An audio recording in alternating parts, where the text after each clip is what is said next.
साथियों नमस्कार। स्वागत आपके अपने YouTube channel Suresh Kumar PNC team. साथियों आप सबको बता दूं कि पिछले दिनों से मैं 12वीं कक्षा के रिलेटेड वीडियो बना रहा हूं, जिसमें भूगोल विषय के पहला जो एग्जाम हुआ भूगोल, उसके बारे में मैंने 2 वीडियो बनाए थे और उनमें से हूबहू कई प्रश्न पेपर में छपे थे। और इसी विश्वास के साथ में और इसी जोश के साथ में आज फिर से आपके समक्ष उपस्थित हुआ हूँ।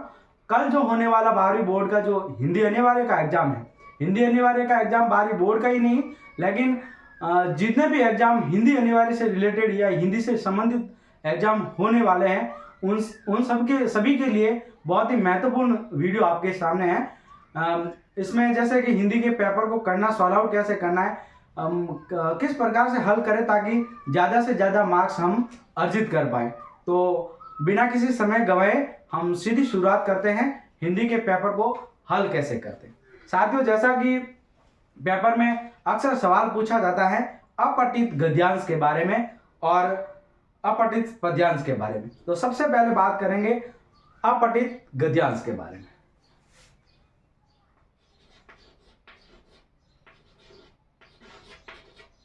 अपठित गद्यांश, अपठित गद्यांश में अक्सर सवाल ऐसे पूछे जाते हैं कि आपको पूरा एक गद्यांश लिखा होता है और गद्यांश के अंदर से ही प्रश्न का उत्तर देना होता है। तो आपको जो भी प्रश्न पूछा जाए तो उसमें से आपको ढूंढ कर लिखना है कि अंदर जो भी आपको पूछा जा रहा है उसके अंदर से ढूंढ के लिखना है। ये बहुत सरल है, लेकिन इसमें बताने वाली बात यह है कि पहला जो है इसमें एक पर्यायवाची से संबंधित प्रश्न पूछा जाता है, पर्यायवाची। और दूसरा पूछा जाता है शीर्षक।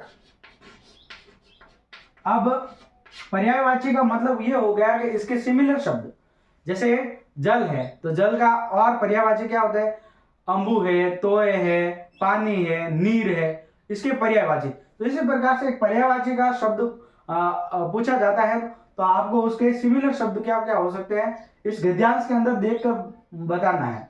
दूसरा पूछा जाता है कि शीर्षक। शीर्षक में ये पूछा जाता है कि ये जो गद्यांश है उस गद्यांश का नाम क्या रखना है, यानी कि टाइटल क्या रखना है।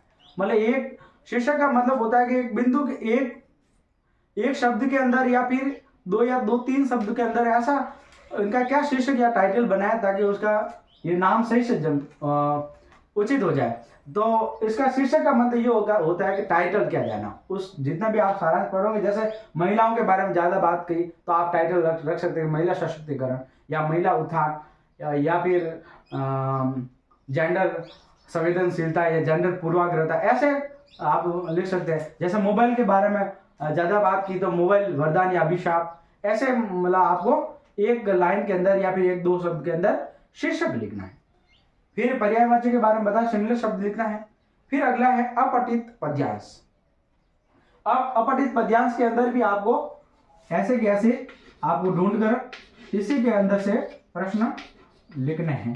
तो ये बात होगी अपठित पद्यांश और अपठित गद्यांश के बाद। अगला जो बात है कि पद्यांश और गद्यांश की सब प्रसंग व्याख्या आती। एक तो आता है पद्यांश अपठित और एक आता है अपठित गद्यांश। अब इसके अलावा एक आता है सब प्रसंग व्याख्या का। आपको इसके बारे में बहुत सही तरीके से आपको जानना है। सब प्रसंग व्याख्या, जैसे ही आपको प्रश्न के अंदर ऐसा मिले कि सब प्रसंग व्याख्या कीजिए, वैसे आप कर लोगे, लेकिन एक आपको महत्वपूर्ण बिंदु बता रहा हूं कि कैसे करना है। जैसे ही सब प्रसंग व्याख्या का आए, भले वो पद्यांश का है या फिर गद्यांश का है, तो उसको कैसे करना है, बिंदुओं के अंदर पिरो। जब भी आप बिंदुओं के अंदर पिरोगे तो आपको ज्यादा से ज्यादा मार्क्स मिलेंगे। तो इसको बिंदुओं के अंदर कैसे पिरोना, जैसे कोई भी आया कि किसी भी किसान कुल, किसी भी किसान कुल, और ये वाला आया डॉट डॉट डॉट, ये पूरा लिखा आएगा, मैं यहाँ नहीं लिख पा रहा हूँ, और जो भी है लास्ट तक आएगा। अब ये कहेगा उसमें प्रश्न में कि सब प्रसंग व्याख्या कीजिए। तो आपको सब प्रसंग व्याख्या कैसे करनी, पहला लिखना है प्रसंग। प्रसंग में उस बात का समावेश करना है कि किस भी किसान कुल, हमने पढ़ा था कि किस भी किसान कुल बनिक भिखारी बाट चोर चार चेट की पेट को पड़त गण, ऐसा जो पंक्तियां हैं उसके बारे में प्रसंग। प्रसंग का मतलब ये हो गया कि ये लिया कहां से, तो आपको इसके अंदर लिया लिखना है कि उपयुक्त पद्यांश कक्षा 12वीं की पुस्तक हिंदी अनिवार्य से लिया गया है, जिसके लेखक तुलसीदास जी हैं, और तुलसीदास जी ने इसमें अंदर क्या उसके किसानों की और जो भी उस समय की जो दशा थी उस दशा के बारे में वर्णन किया, ऐसा लिखना। यानी कि ये प्रसंग का मतलब ये होगा कि ये पंक्तियां जो है ली कहां से, इसके जो कवि कौन है और उसके अंदर मुख्य बात का समावेश क्या किया वह लिखना। फिर उसके बाद में व्याख्या। व्याख्या का मतलब ये हो गया कि इसका अर्थ लिखना है कि किसी भी किसान कुल बने किसी भी का अर्थ क्या होता है, किसान का होता है, इस लाइन का अर्थ क्या होता है, तो फिर व्याख्या के अंदर लिखा है, यानी कि इसका अर्थ पूरा लिखना है। फिर क्या लिखोगे, तीसरा विशेष। जैसे विशेष लिख दिया, विशेष के अंदर यह लिखना है कि इसमें अलंकार कौन सा प्रयुक्त हुआ है, रस कौन सा प्रयुक्त हुआ है, या फिर उसकी भाषा कैसी है। यदि आपको कोई किसी प्रकार का कोई भी बिंदु याद नहीं आए तो इसके अंदर क्या लिखना है, सबसे पहला ये लिखना कि इसकी भाषा सरल सहज सुबोध है। ये तो सभी में लिखना, इसकी भाषा सरल सहज और सुबोध है। दूसरा क्या लिखना कि इसमें तत्सम तद्भव शब्दों का प्रयोग किया, ऐसा कोई भी पद्यांश नहीं जिसमें तत्सम तद्भव का प्रयोग नहीं किया जाता है, तो आपको दूसरा पॉइंट लिखना तत्सम तद्भव शब्दों का प्रयोग किया है। और तीसरा, इसमें अनुप्रास और यमक अलंकार का प्रयोग किया, और लगभग अनुप्रास अलंकार तो होता ही होता है, तो आपको ये भी लिख देना है, और ये विशेष के अंदर लिख दिया। फिर ये अपना ये सब प्रश्न व्याख्या का खेल खत्म होता है। तो जैसे ही पद्यांश आ जाए तो पद्यांश के बारे में भी प्रसंग, ये 3 बिंदु आपको याद रखना, प्रसंग, व्याख्या और विशेष। प्रसंग का मतलब ये लिया कहां से और इसके कवि कौन है और मुख्य बात क्या है। व्याख्या का मतलब इसका अर्थ क्या है, ये कहना क्या चाह रहा है, पूरी व्याख्या। विशेष का मतलब इसकी विशेषता क्या है, तो ये आपको लिखना है। फिर अगली बात करेंगे हम,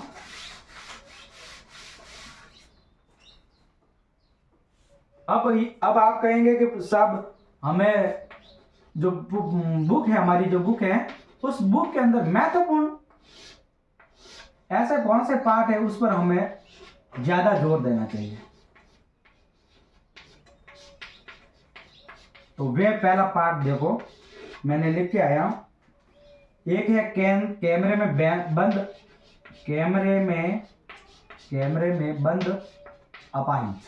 बंद अपाहिज, यहां से सवाल पुटअप होता है।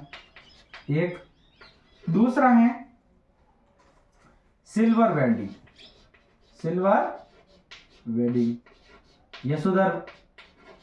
यशोधर बाबू की लिखी हुई है, यशोधर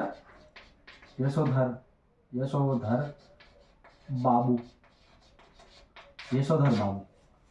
और किस पर बात और करनी है। तीसरा पॉइंट है भक्ति, मोस्ट इंपोर्टेंट पार्ट है भक्ति। और चौथा है भक्ति के बाद में सिंधु घाटी सभ्यता से संबंधित वो है पाठ, वो सिंधु घाटी सभ्यता। और क्या है, मोस्ट इंपोर्टेंट है जूंज वाले पार्ट को तो याद करके ही जाना है। और लास्ट में जो 5वां जो है पहलवान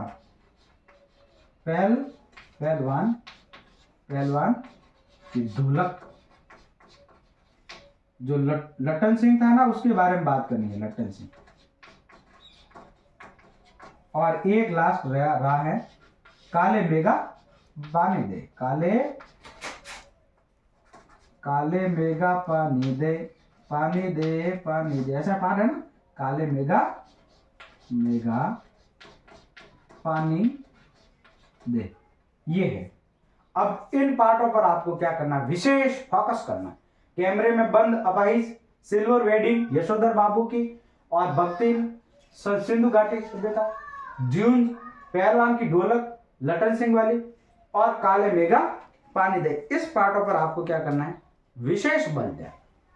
ठीक है। और अगले हम बिंदु पर बात कर रहे हैं,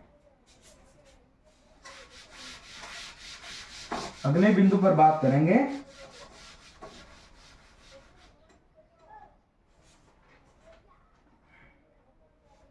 शब्द शक्ति। एक सवाल पूछा जाता है शब्द शक्ति, शब्द शक्ति,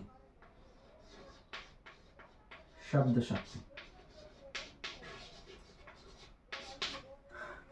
एक सवाल फिक्स पूछा जाता है, अब की बार हो सके तो इसमें से सवाल आएगा।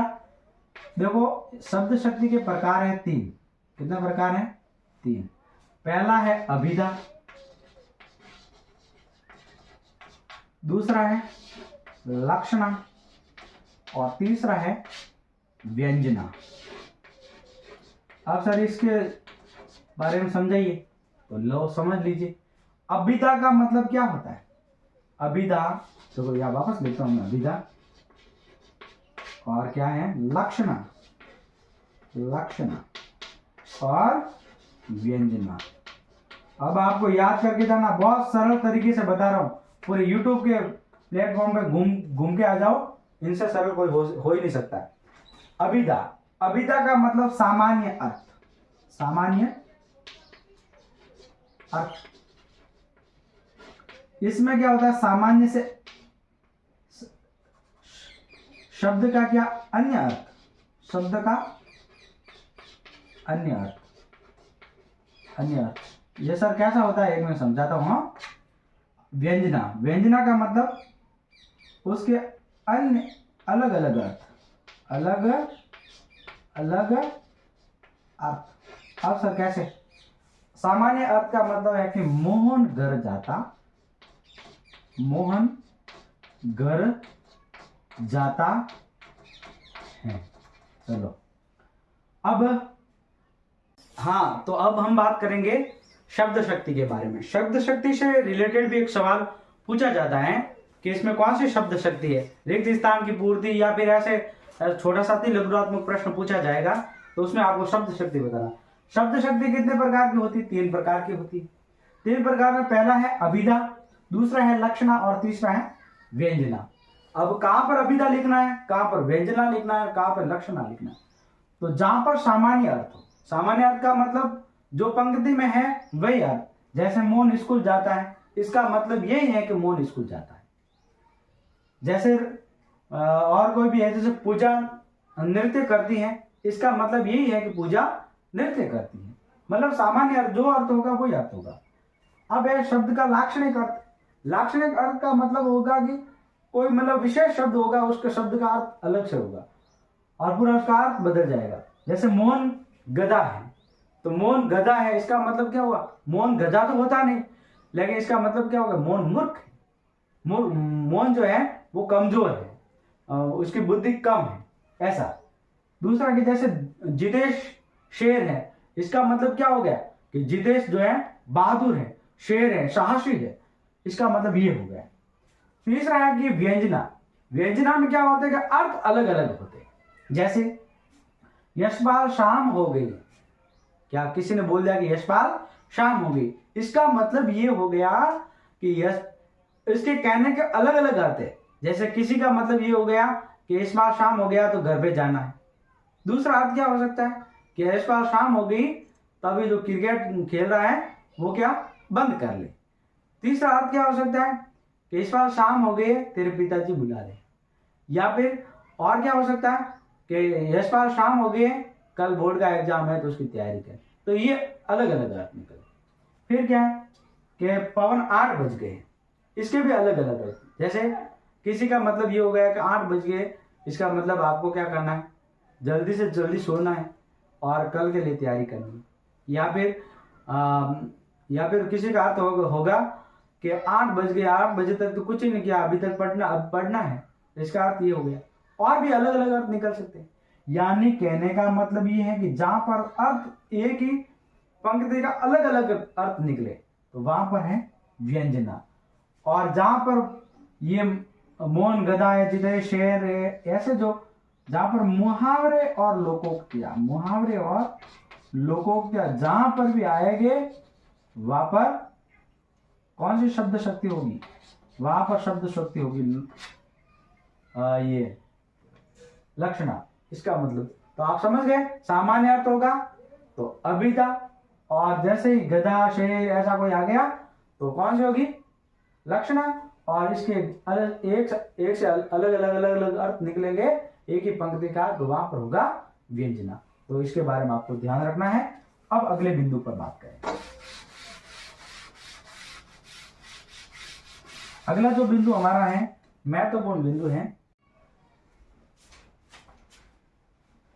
अगला जो बिंदु है हमारे सामने फीचर और आलेख। फीचर और आलेख। अब आपको आलेख कैसे लिखना है और फीचर कैसे लिखना है, इसके बारे में आपको जानकारी होनी चाहिए। और ये इंपॉर्टेंट सवाल नहीं है, ये तो मोस्ट इंपॉर्टेंट सवाल है, इसको याद कर जाना।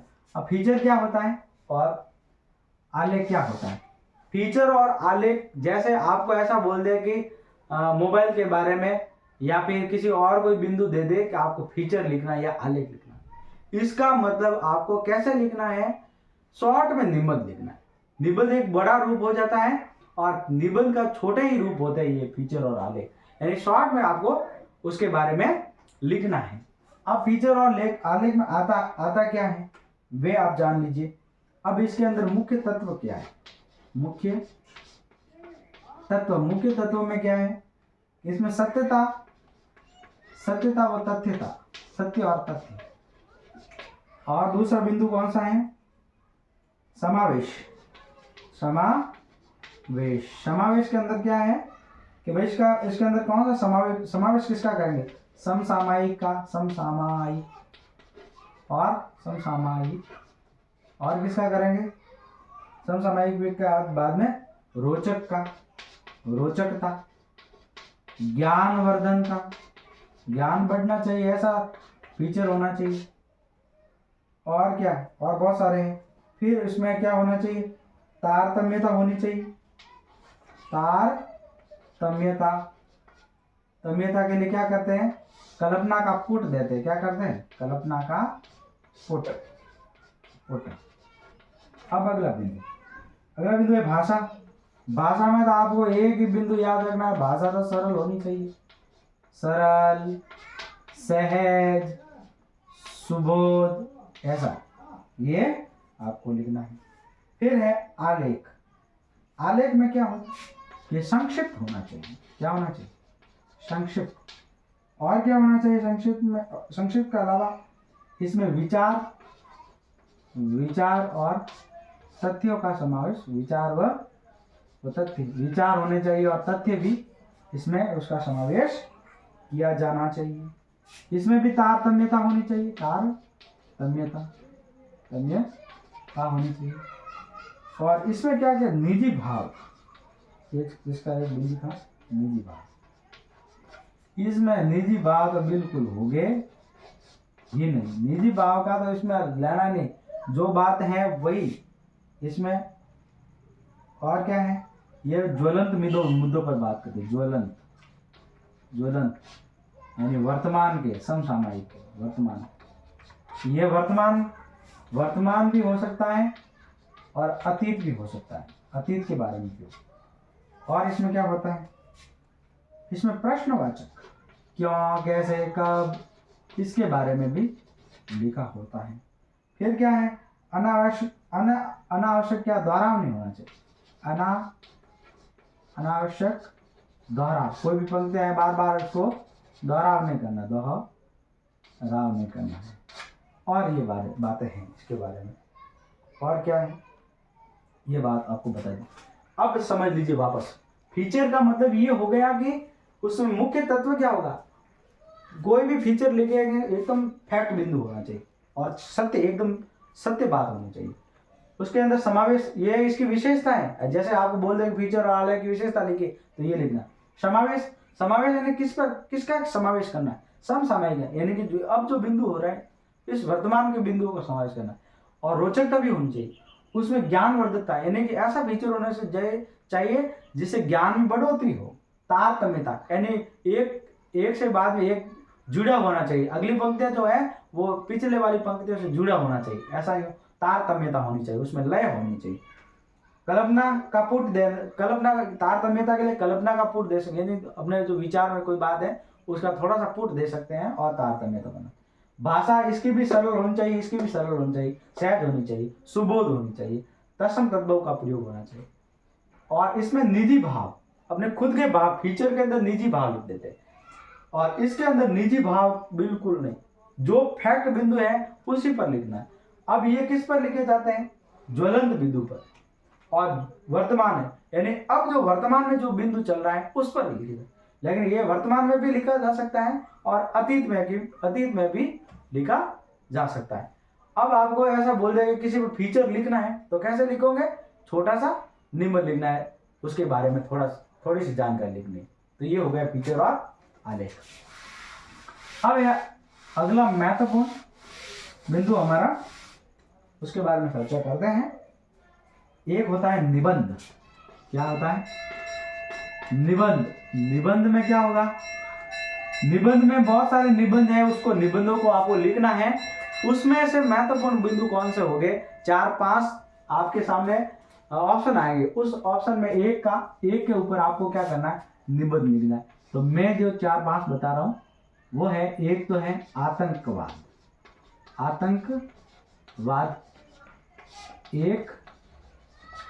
आतंकवाद एक वैश्विक समस्या, विश्व की एक समस्या है आतंकवाद। इसके बारे में, आतंकवाद क्यों बढ़ा, कैसे बढ़ा, कारण क्या है, कैसे खत्म किया जाता है, इसके बारे में आपको लिखना है।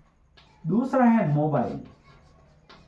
आजकल सब मोबाइल चलाते हैं, मोबाइल, इंटरनेट। ये मोबाइल का पूछ सकते हैं, या फिर इंटरनेट। अभिशाप, या ये अभिशाप है या फिर वरदान। अभिशाप या वरदान, ये अभिशाप या वरदान। तीसरा पूछा जा सकता है make in India.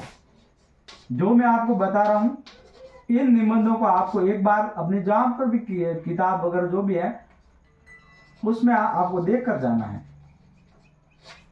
Make in India. और चौथा है साइबर अपराध। साइबर अपराध कैसे? अभी सभी फेसबुक, इंस्टाग्राम सभी लॉक हुए थे और सभी ऐसा हुआ था ना, इसके बारे में। और महिला सशक्तिकरण, महिलाओं के बारे में, सशक्तिकरण कैसा होगा, महिला कैसे आगे बढ़ सकती है, महिला क्यों पीछे रह गई है, महिलाओं के बारे में क्या धारणा है। ये जो 5 निबंध हैं, इस निबंध को आपको कहीं पर से, जो जहां पर भी आपके पास में जो भी विषय वस्तु है उससे देख कर जानना है। इसमें से आपको मेरे हिसाब से सवाल पूछा जाएगा और इसमें से एक निबंध आ ही जाएगा। तो आपको एक निबंध लिखना है। पहले भी निबंध के अंदर भी आपको कैसा लिखना है? पहले आपको बिंदु, बहुत सारे बिंदुओं के अंदर जुड़ना है। प्रसंग हो गया और कोई कारण हो गया। लास्ट में जो बिंदु होता है ना, अंतिम, वो होता है उपसार। क्या होता है? उपसार। लास्ट वाला बिंदु होता है वो उपसार। उपसार के अंदर पूरा सार होता है। प्रसंग यानी कि उसकी निबंध की शुरुआत, पृष्ठभूमि, और उपसार का मतलब पूरे निबंध का सार है, जो थोड़ी सी बातों में क्या कह सकते हैं वे। और जैसे ही निबंध लिखते हैं उस निबंधों को पॉइंटों में लिखना है, तो आपको बड़े ज्यादा से ज्यादा नंबर मिलेंगे। फिर अगले बिंदु पर बात करेंगे। ये जो निबंध मैंने बताया उसको एक बार जहां पर भी हो वहां से देख के जाना है, बार बार कह रहा हूं। फिर है अलंकार। अलंकार से भी सवाल पूछे जाते, जो वो होते हैं ना, क्या कहते हैं, सप्रसंग व्याख्या वाला। तो उसमें आपको पूछा जाता है कि इसमें लिखना होता है आपको। तो फिर आप कैसे लिखो? अनुप्रास अलंकार है, यमक है, पुनरुक्ति प्रकाश है, पुनरुक्ति, और कौन सा अलंकार? उपमा है। बस इसके बारे में ज्यादा तो पूछा जाता है, आपको यही लिखना है। उपमा, अनुप्रास में क्या होगा? आवृत्ति होगी। यमक में क्या होगा? 2 शब्द हो गए, जैसे ये कनक और कनक है, इसके अलग अलग अर्थ हो गए। कनक जैसे सोना, और कनक का मतलब धतूरा। पुनरुक्ति का मतलब क्या होता है? 2 शब्द हो गए और इनका अर्थ एक ही होगा, जैसे गांव, गांव, गांव का मतलब भी गांव और गांव का मतलब गांव। जैसे धीरे, धीरे, धीरे का मतलब भी धीरे और धीरे का मतलब भी धीरे। उपमा में क्या होगा, किसी की उपमा देंगे, जैसे इसका मुखड़ा चांद सा टुकड़ा, तो ऐसे इसकी उपमा क्या था, मुख की उपमा क्या दी, चांद से दे दी। तो इस प्रकार से जहां पर भी ये जो आवर्ती का मतलब कैसा, जैसे आवर्ती का मतलब प प प प आ रहा है, प प प या क क क, जहां पर भी पहला शब्द आ रहा है। हाँ, अगला जो बिंदु होगा हमारा वह है विज्ञप्ति। विज्ञप्ति के बारे में मोस्ट इंपोर्टेंट सवाल पूछा जाता है, तो हम बात करेंगे विज्ञप्ति कैसे लिखना है। विज्ञप्ति का सवाल आते रहता है, विज्ञप्ति का। विज्ञप्ति और इंग्लिश में इसको क्या कहते हैं, वैकेंसी कहते हैं। यानी कि वैकेंसी के बारे में कैसे क्या लिखना है। तो सबसे पहले आपको क्या करना है, विज्ञप्ति ऊपर लिख दिया, फिर आपको लिखना है, यहां पर लिखना है संस्था का नाम, संस्था का नाम, यानी विज्ञप्ति निकाल कौन रहा है इसका नाम लिखना। फिर पत्र क्रमांक, यानी उसके क्रमांक कितने हैं, प्रश्न पत्र में लिखा होगा, नहीं तो अपने हिसाब से लिख देना। फिर यहाँ पर वापस विज्ञप्ति लिख देना है। विज्ञप्ति लिखने के बाद में और यहाँ पर दिनांक के विज्ञप्ति किस तारीख को निकाल रहे हैं ये लिखना है।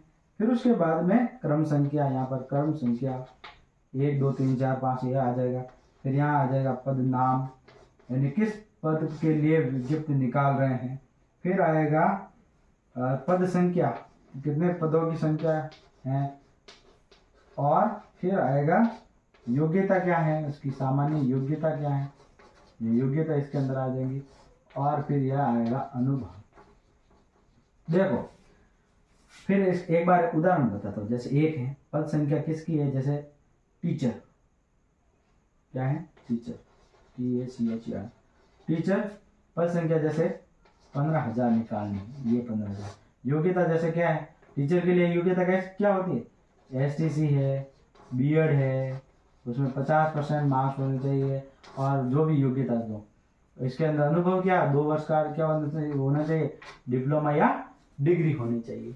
और दूसरी यदि और कोई विज्ञप्ति निकालनी है, जैसे कोई आयुर्वेद में निकालनी, और ये तो विज्ञप्ति का मतलब क्या, सबसे पहले ऊपर लिख दिया विज्ञप्ति लिख दिया, फिर उसके बाद में संस्था का नाम, विज्ञप्ति कौन निकाला है, ये प्रश्न पत्र में लिखा है कि कौन निकाला है। फिर पत्र क्रमांक, यदि प्रश्न पत्र में लिखा है तो ठीक, नहीं तो अपने हिसाब से लिख देना। फिर विज्ञप्ति लिख दिया, दिनांक, दिनांक प्रश्न पत्र में लिखा है तो ठीक, नहीं तो फिर आपका जो एग्जाम हो रहा है उस तारीख का लिखते हैं। फिर क्रम संख्या के किस किस की वैकेंसी निकाल रहे हैं, ये क्रम संख्या।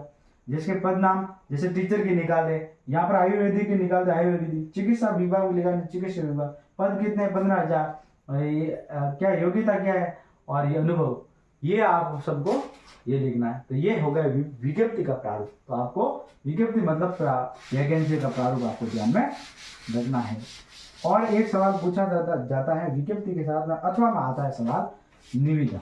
या तो आपको विज्ञप्ति लिखना होता है या फिर निविदा लिखना होता है। अब निविदा में क्या होता है, निविदा में विज्ञप्ति के समान ही है, जैसे क्रम संख्या, ये है क्रम संख्या। और फिर यहाँ पर जो भी निविदा का संख्या है उसकी ये लिख दिया। फिर ये दिनांक है, ये दिनांक लिख देना है। फिर यहाँ पर संस्था लिखना है, क्या लिखना है, संस्था। और ये निविदा संख्या यहाँ पर लिखना, निविदा संख्या।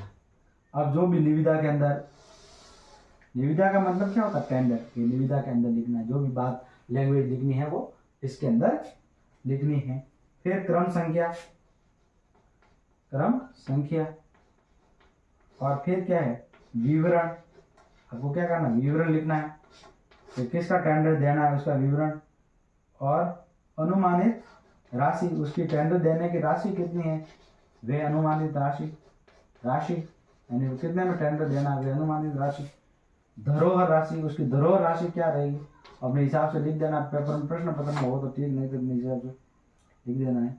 फिर निविदा खोलने का समय, खोलने का समय, निविदा कब खोली जाएगी, ये निविदा खोलने का समय। और एक मिनट वापस, और ये अगला यहाँ का एक और बिंदु आएगा, वो यहाँ लिख रहा हूँ, निविदा शुल्क, निविदा निविदा शुल्क, निविदा की जो है शुल्क क्या है वो लिखना है। फिर क्या लिखना है, नोट, जो भी निविदा की कोई शर्त है तो ये शर्त लिख देना है। और फिर यहाँ पर जो निविदा निकाले उसके हस्ताक्षर, यानी निविदा का मतलब क्या होता है, टेंडर देना होता है, किसी को टेंडर देना। क्रम संख्या लिखना है, वे वैसा विज्ञप्ति टाइप भी लगभग सेम ही है यहाँ पर ये। और फिर विज्ञप्ति संख्या, इसकी निविदा संख्या लिख दिया। विज्ञप्ति में भी क्या लिखना है, आपको आमंत्रित किया जाता है और ये आपके फॉर्म भरे जा रहे हैं, ये आपको लिखना है। निविदा में क्या लिखना है कि आपको इसके क्षेत्र में टेंडर दिया जा रहा है उसके बारे में लिखना है। फिर क्रम संख्या, फिर विवरण, यानी कि किसका टेंडर देना है उसका विवरण, अनुमानित राशि, इस टेंडर की राशि कितनी है, धरोहर राशि क्या है, और खोलने का समय, और निविदा शुल्क क्या है। ऐसा ये 4-5 जो भी पॉइंट है ये आपको याद करना है, हूबहू ये आपको ऐसे कैसे लिखने हैं। अगली बात करेंगे हम, ये हो गया निविदा, निविदा के बारे में आप समझ गए होंगे। और फिर है सरकारी पत्र। सरकारी पत्र कैसे लिखना है, कोई भी सरकारी पत्र लिखना है। अब अर्ध शासकीय हो सकता है और भी कोई भी हो सकता है, तो आपको बस मोटा मोटा एक रात में होगा क्या, आपको एक मोटा मोटा बता देता हूँ कि क्या लिखना है। एक तो लिखना है प्रेषक। प्रेषक का मतलब क्या होता है, भेजने वाला, भेजने वाला। ये प्रश्न पत्र में लिखा होगा कि भेजने वाला कौन है, और जो भी एड्रेस वगैरह ये इसका लिख देना। फिर प्रेषिती। प्रेषिती का मतलब कि किसको भेजना है, यानी प्राप्त करने वाला, प्राप्त होगा जिसको प्राप्त। फिर प्रिय, पत्र लिखते तो पहले कैसे लिखते, प्रिय, और फिर जो भी जो भी जिसके रिलेटेड है उसके आपको बता दो ये हो रहा है और ये लिख देना। फिर क्या होगा, हस्ताक्षर। फिर हस्ताक्षर करने हैं अपने। हस्ताक्षर कौन करेगा, जो पत्र भेजेगा वो। ये मतलब प्रश्न पत्र में लिखा होगा कि किसको पत्र लिखना है, कौन भेजने वाला है और किसको भेजना है और किस क्या लैंग्वेज और ये। तो मतलब सबसे पहले प्रेषक, उसका नाम लिखना कि भेजने वाला कौन है, उसका एड्रेस वगैरह लिखना। प्रेषित है जिसको भेजना है उसका एड्रेस वगैरह, नाम वगैरह। फिर अपनी लैंग्वेज लिखनी है और फिर हस्ताक्षर। अब अर्थशास्त्र आ जाए और भी जो भी आए तो लगभग ऐसे ही लिख देना, तो क्योंकि उसके अलग अलग प्रारूप होते हैं। बाकी मैं आपको यही शॉर्ट में बता रहा हूँ कि ऐसे इस टाइप में लिख दोगे तो आपका काम बन जाएगा। तो ये हो गया सरकारी पत्र या अर्थशास्त्री पत्र वगैरह हो गया। अब है इंपॉर्टेंट सवाल है कवि परिचय। कवि परिचय, कवि परिचय में किस किस कवियों का सर याद करें तो काम आसान हो जाएगा। तो लीजिए आपको बता देता हूँ कि इन कवियों का आप यदि याद करके चले जाओगे तो फिर आपका बेड़ा पार है। एक तो हरिवंश राय, बस हरिवंश राय बच्चन। एक महादेवी वर्मा, महादेवी वर्मा इंपॉर्टेंट है, महादेवी वर्मा। एक है तुलसीदास जी को लिख देंगे, तुलसीदास। एक है फणीश्वर नाथ रेणु, फणीश्वर नाथ रेणु। इनका आपको थोड़ा थोड़ा देख के जाना। अब आपको कवि परिचय याद होता ही नहीं, सब देखे क्या, तो आपको क्या लिखना है, एक तो लिखना है कि कोई भी कवि के जैसे उसका जन्म। अब जन्म आपको याद है तो वह लिख देना, नहीं तो फिर उसके बारे में छोड़ देना। अब आपको क्या लिखना है, एक तो ये लिख देना उसको पद्म भूषण, और एक पद्म विभूषण, पुरस्कार मिला है। अब नहीं मिला तो भी एक बार पुरस्कार दे देना आपको, ये पुरस्कार दिया है। हरिवंश राय बच्चन की जो, या फिर इसके जो महादेवी वर्मा है, जो भी जिसके बारे में लिखना है उसका ऐसा बोल देना कि भाई इनकी रचनाएं बहुत ही मार्मिक है और आज के वर्तमान परिप्रेक्ष्य को देखकर वास्तव में सटीक बैठती हैं। और क्या लिख दोगे इसके बारे में, इनकी बहुत सारी कृतियां हैं, हिंदी के जगत के अंदर इन्होंने बहुत बड़ा नाम कमाया है, और बहुत सारी जानकारी इसके बारे में लिख दोगे। और क्या लिख सकते हैं इसके बारे में कि आज भी इसकी जो मार्मिकता है, आज भी जो भी इनकी कविताएं, रचनाएं, बहुत सारी रचनाएं आपने हिंदी के पद्य में की, गद्य में की, और बहुत सारे आपने निबंध लेखन किया, कविता वगैरह भी आपने बहुत सारी लिखी। और इस प्रकार से थोड़ा सा अपने हिसाब से लिख देना है और फिर अपना पेपर अच्छे से हो पाएगा। तो कल के लिए आप सभी को बेस्ट ऑफ लक और मिलते हैं अगले यूजफुल वीडियो के लिए। और चैनल पर पहली बार विजिट कर रहे हैं तो चैनल को सब्सक्राइब करें, लाइक शेयर और कमेंट करें। इसी के साथ बहुत बहुत धन्यवाद।